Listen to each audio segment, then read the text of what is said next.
Everybody, hey, so it's gone from unseasonably cold to just plain hot and humid here in southeastern Pennsylvania. Luckily, I got my hair cut today. Thank you, Tanya, for fitting me in last minute.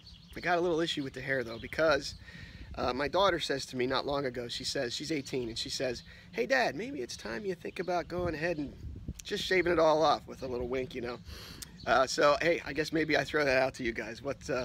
Are we there yet or not? Again, hey, I'm working through the fear every day here, so let me have it, okay? All right, the topic for today, the real topic for today, is how to be productively unproductive. I'm working through a class right now by a guy named Darren Hardy. I highly recommend his stuff.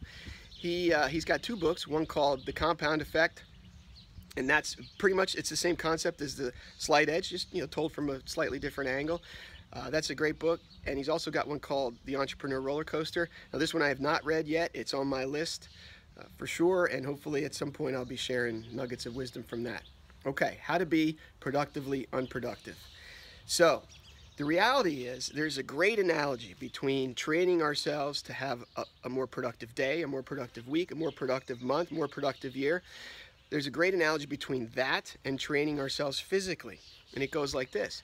So when you're training for something physical, whether it's a race, an endurance race, whether it's trying to be stronger, it doesn't matter what it is. The point is, it's pretty much well-known fact that the way you do it is you work out and then you recover. See, when you work out, you're breaking down your body sort of physiologically in certain ways, and then as long as you're giving yourself the right nutrition, then you recover. And when you recover, your body comes back better than it was. And so you do this over a period of time, and that's what gets you be able to run longer, run faster, lift more weights, get stronger.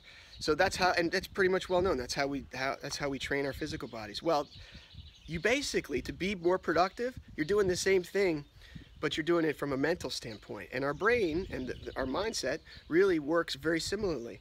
If you break down your day, your week, your month into periods of time where you focus and then periods of time where you rest and recover, then you get better over time and you get more done, okay?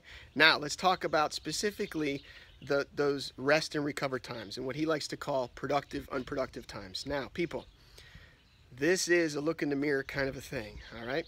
Because when we're being productively unproductive, when we get back, when we finish that period of time, whether it's a period of time during a day, whether it's a period of time at the end of a week, whether it's a period of time at the end of a month, doesn't matter. The point is, to be productively unproductive, when we're ready to get back into it, our brain is ready. We're ready to jump back into it. Not that there isn't, okay, got to switch gears a little bit, that's fine. But the point is you are sufficiently, you're sufficiently at the point mentally where now you can go be productive again. So, why is it a look in the mirror moment? Because here's the thing. The resistance is trying to creep in there. The instant gratification monkey is trying to jump on top of you and grab the wheel of that ship, okay? And you have to be able to recognize the activities that you can do that are unproductive in the sense of moving forward, but they really are productive, okay? Because it gets your mind back in the right state. So that's one of the reasons why every day that I work, my whole goal is to get my exercise in the middle of the day, because I've recognized that one of the things that helps me be productive all day and at later times in the day is if I've had that exercise period, that workout period in the middle of the day. And that may not be you, and that's fine. This is a very subjective, very personal thing. I mean, maybe it's playing Angry Birds and Words with Friends on your phone. Maybe it's watching TV. Maybe it's going ahead and checking out the social media things.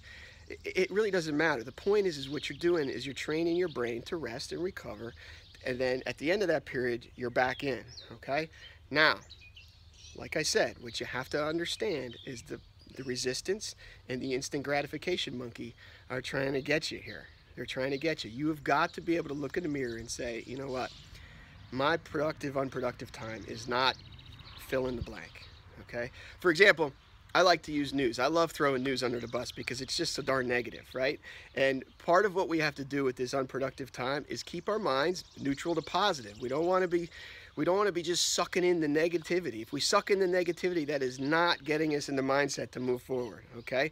So you got to find the things, and we all have them. I certainly have them. One of mine was the news. Like I said, the sports news. I had to just stay in the sports news station in Philadelphia. I just had to, stop listening. I just had to, because it was just spiraling out of control, right? So you got to find that thing. There's a couple things that you do today that are really just you're letting your mind give into the resistance, letting your mind let that instant gratification monkey take over.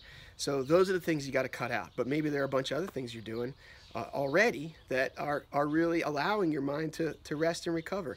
Those are the things you want to grab hold of. Again, so I recommend, and it's not for everybody, I understand, I recommend doing something physical in the middle of the day. It doesn't have to be an all-out workout. Maybe it's a walk, maybe it's whatever, maybe it's the push-ups like we're doing the push-up challenge. It doesn't matter. The point is, you have to find those things. And I think if you look in the mirror and you look inside yourself right now, you probably already know what they are. You know the difference between what is unproductive and what is productive in terms of your recovery. You can convince yourself either way, but you got to figure out what it really is. Okay, so that's the message for today. Hope you got something out of it. As always, find me on my website, johnmaconline.com. Looking forward to hearing your thoughts on the matter. Go ahead, tell me what you think of my hair. Anyway, have a great day and a great Memorial Day weekend too. Hope you spend it the way you want to. Thanks. Bye-bye.